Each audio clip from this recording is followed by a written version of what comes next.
Hello crystals, welcome back to my channel. In my last video we talked about sequence of changes which are occurred during disc herniation. We also talked about some secondary changes occur due to the herniation. If you haven't seen my that video, please go and check out my that video so you can get basic idea about disc herniation.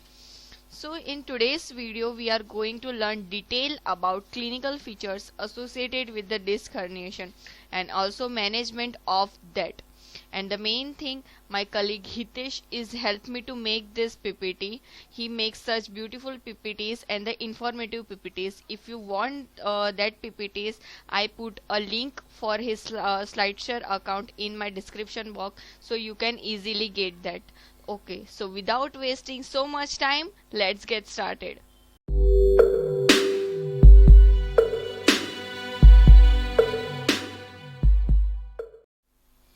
Okay, before we start again, I quickly revise you about sequences. So mainly there are three events which are nucleus degeneration, nucleus displacement and the stage of fibrosis. In the nucleus degeneration, there are degeneration and the fragmentation of the nucleus pulposus occurs. In the stage of displacement, there are three terms which are protrusion, extrusion and the sequestration.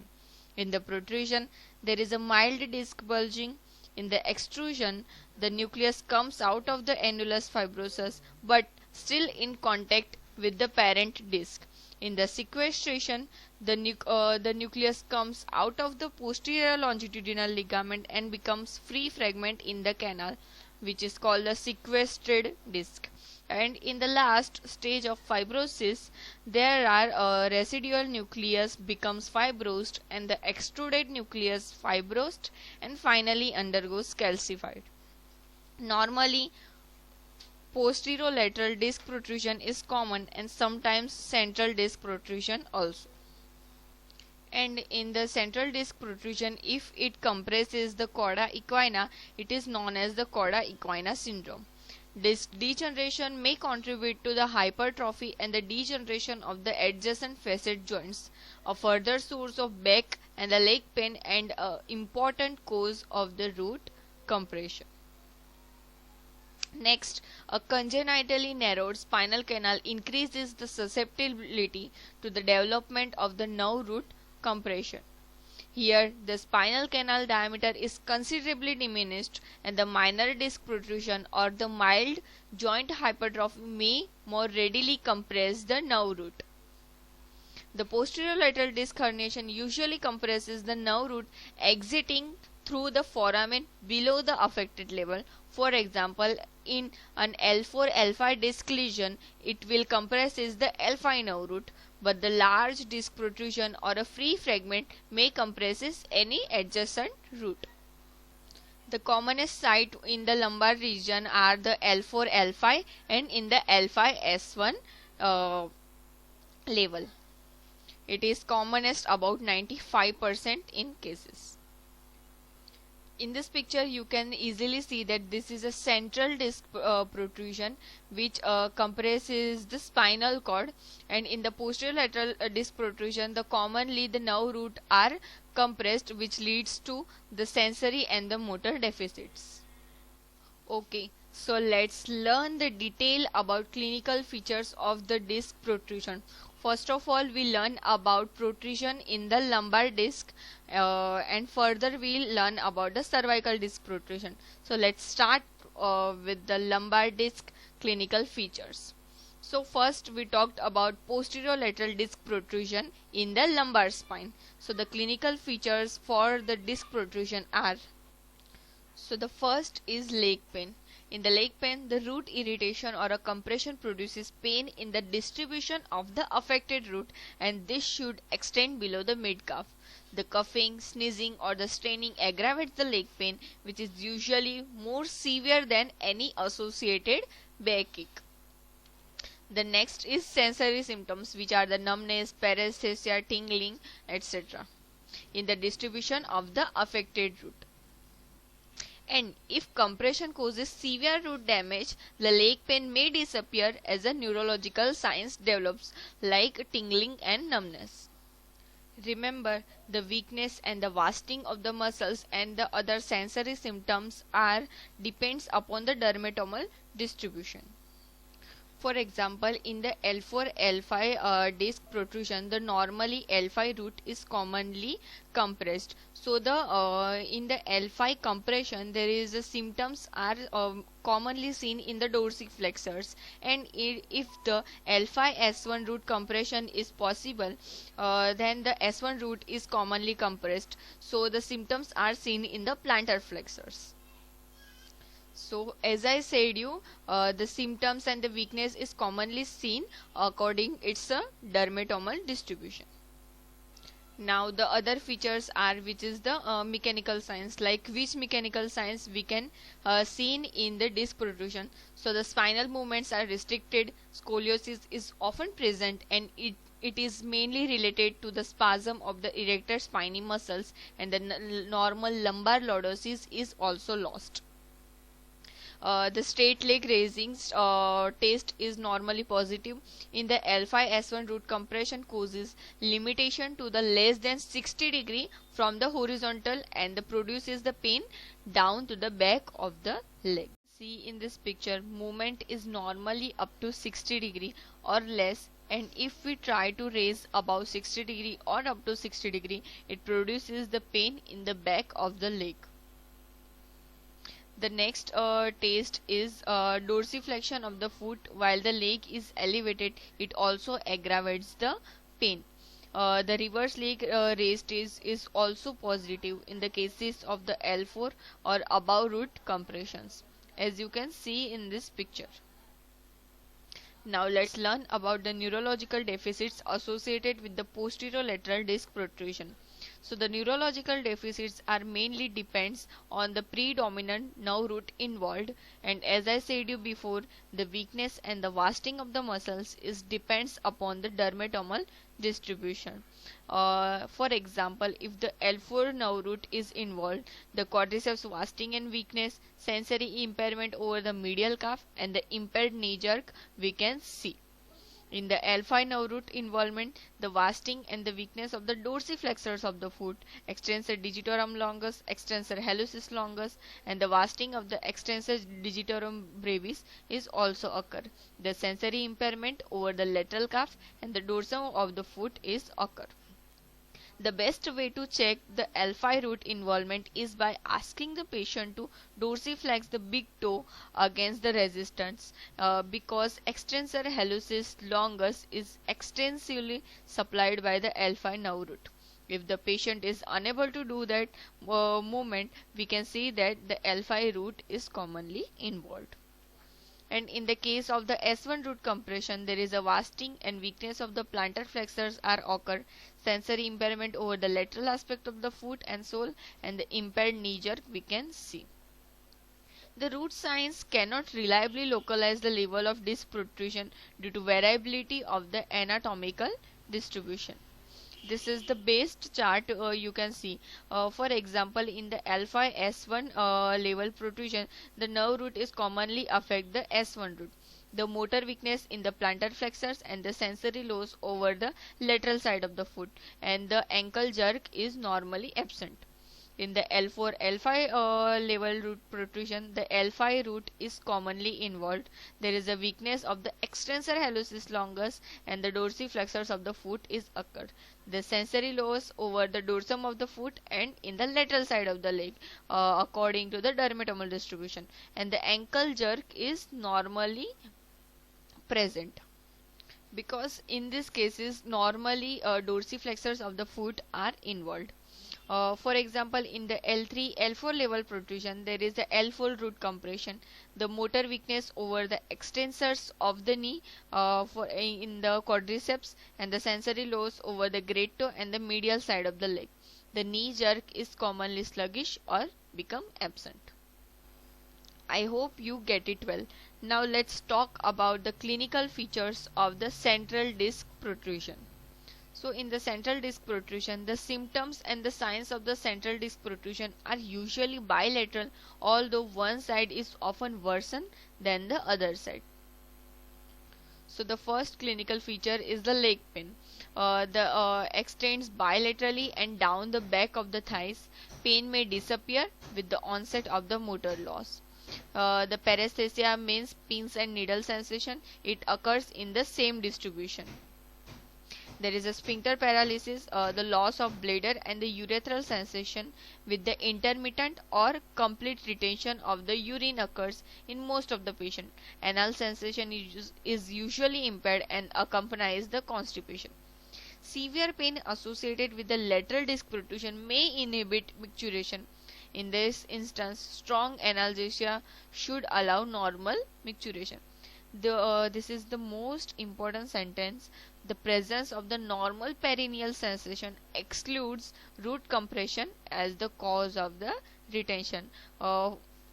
It means that there is a normal sensation is present, there is no root compression is present, there is a other cause of retention is present in that case.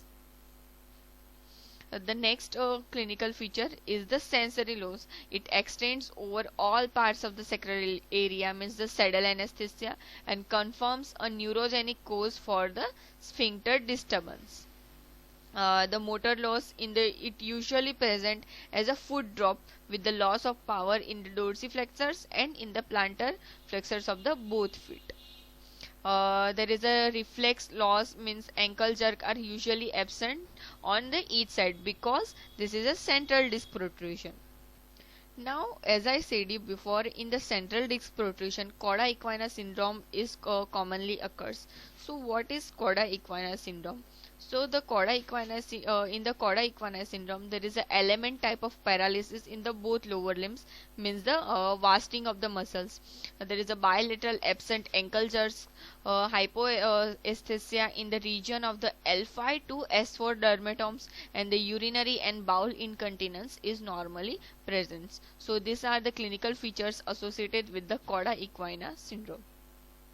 So I hope that you get the lumbar clinical features associated with the lumbar disc protrusion.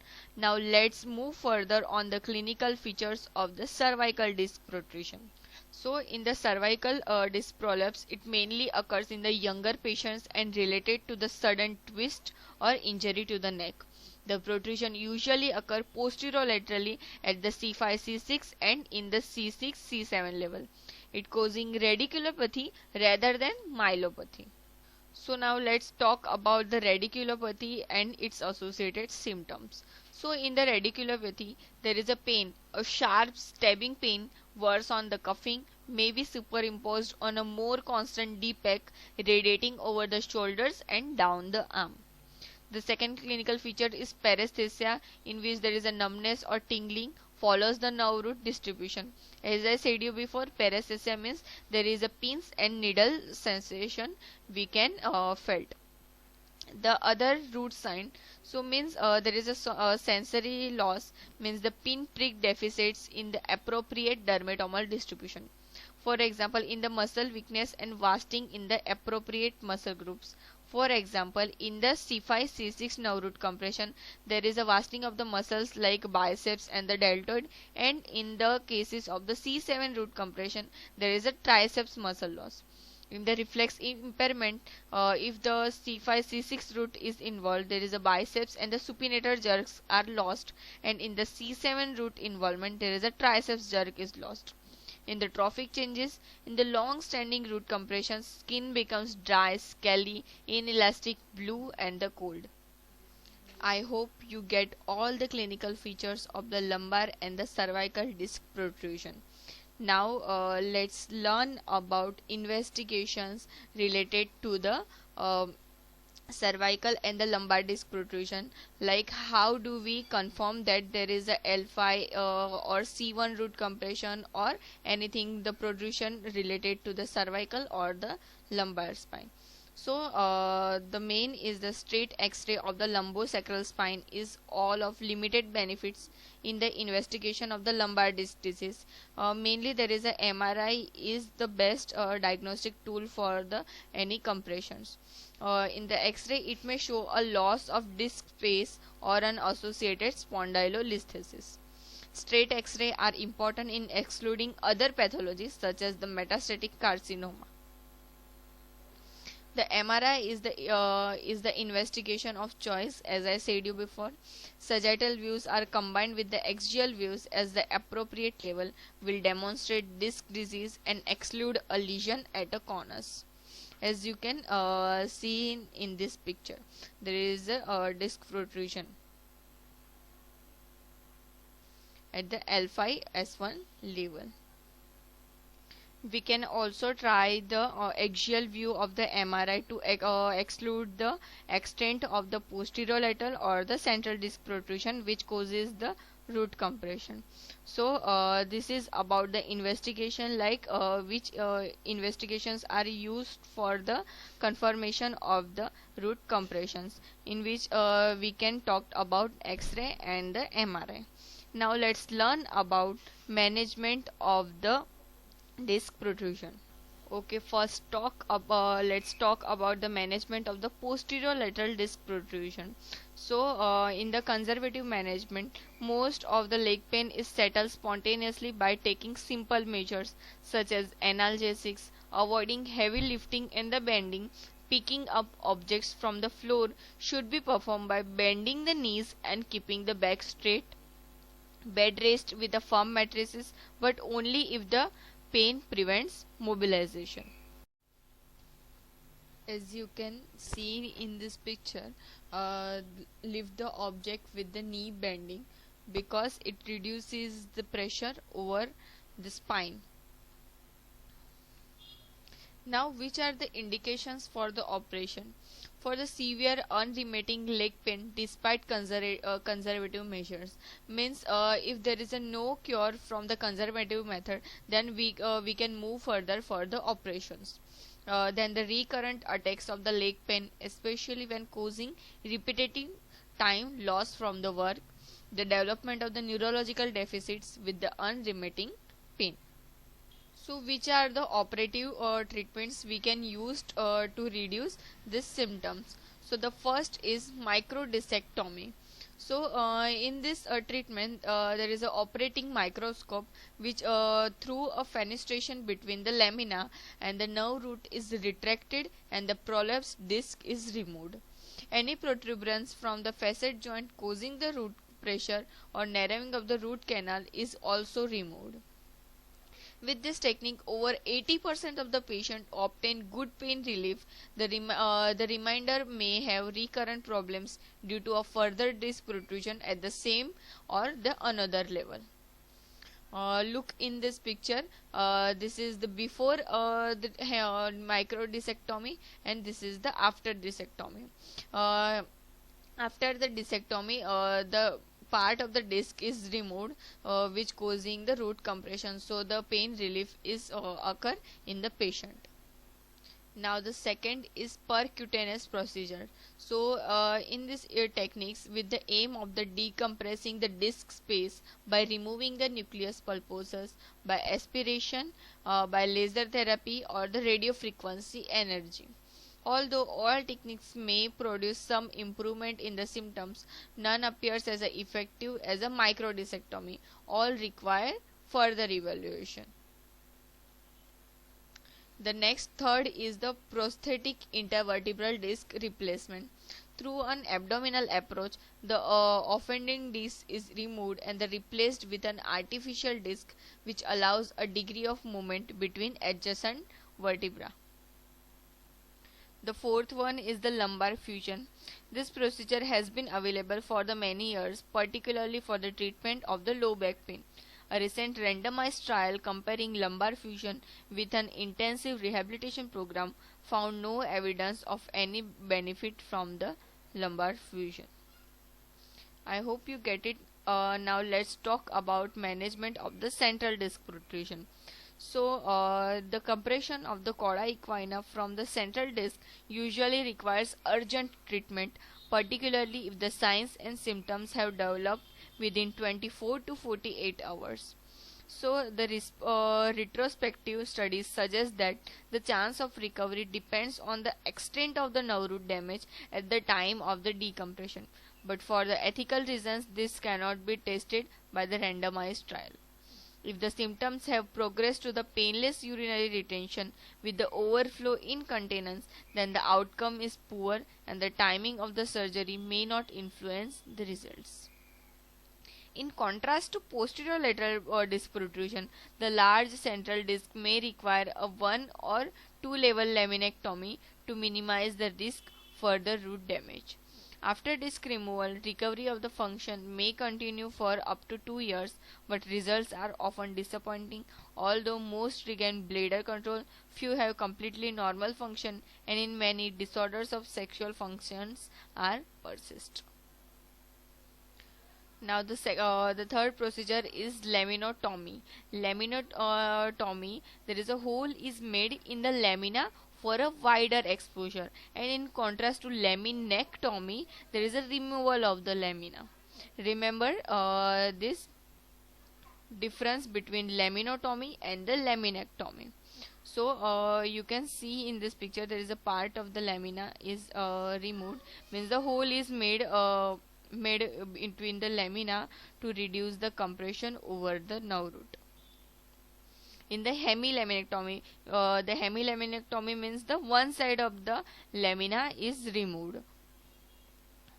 So it reduces the compression over the nerve root and our symptoms are reduced.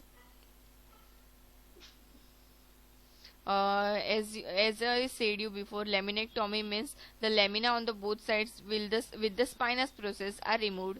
Such a wide exposure is required for a big central disc producing cauda equina syndrome. As you can see in this picture, before the procedure and after procedure, the entire lamina is removed, so there is a longer space is provided for the nerve root.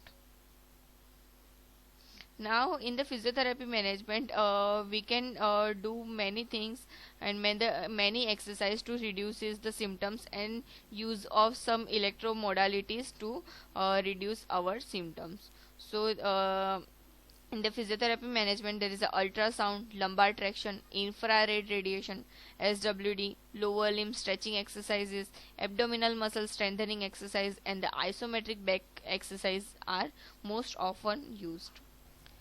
So in my future lectures I will talk detail about this abdominal muscle strengthening and the stretching exercise, so you can get more idea about the exercises. So till then, stay tuned with me and please subscribe my channel. So that is for today's, guys. Thank you for listening me, and I hope you get information from this video, and you like my this video. Then please like, share and subscribe my channel. Stay safe, stay healthy, and please keep supporting.